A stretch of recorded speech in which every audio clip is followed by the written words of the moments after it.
Meanwhile, the Chief Justice Raymond Zondo faced a backlash this week following comments during his wide-ranging interview on Newzroom Afrika.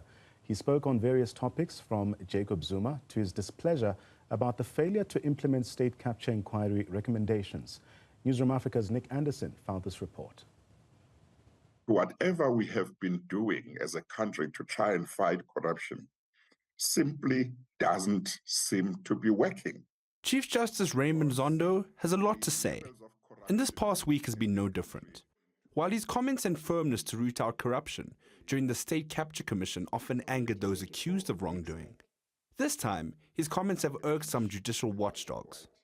So what exactly did the Chief Justice say that's drawing out the backlash?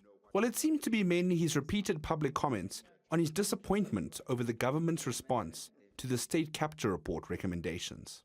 We are not saying that the president must agree with every recommendation of the commission. He must agree with every finding, but he needs to make an assessment and make a decision and tell the nation, I agree with this, I don't agree with this, if that is how he wants to deal with it.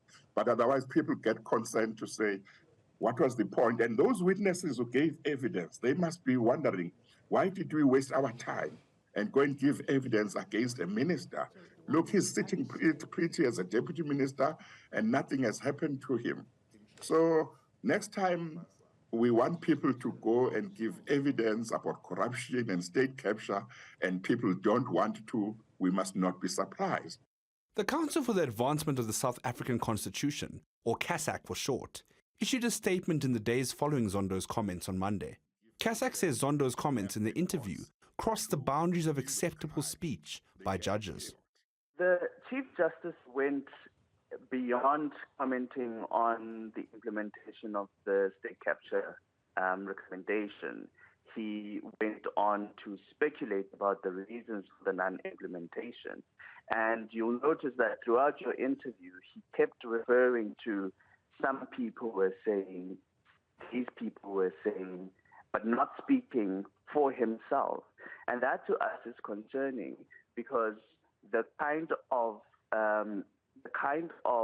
things that the kind of issues rather that the Chief Justice was talking about do not form part of his job as a judicial officer and of his job as the Chief Justice of the Republic of South Africa. On Zondo's comments on former President Jacob Zuma's pending legal matters around his arms deal trial, CASAC argues that his decision to comment on the matter and his frequent media interviews compromise both him and the judiciary as a whole. Zondo's frustration over President Cyril Ramaphosa and the ANC government's perceived inaction over the state capture report's findings also led to a pushback this week from ANC chairperson and Mineral Resources Minister, Gwede Mantashe. I get worried when such a chairperson of a commission begin to want to be an executor of the findings of his commission. I get worried when the chairperson of that commission, as a judge, is expecting people to appear before him as a result of any charges. I think the first thing that Justice Zondo must do is to relent and allow that he has written the report of the commission. It is out there, and allow society to criticize and tell the ANC, you're not doing X and not Y. Due to judicial term limits, Zondo is set to retire in the second half of 2024. And according to the law, a constitutional court judge may only hold office for a non-renewable term of 12 years. For Newzroom Afrika on Channel 405, I'm Andersen in Johannesburg.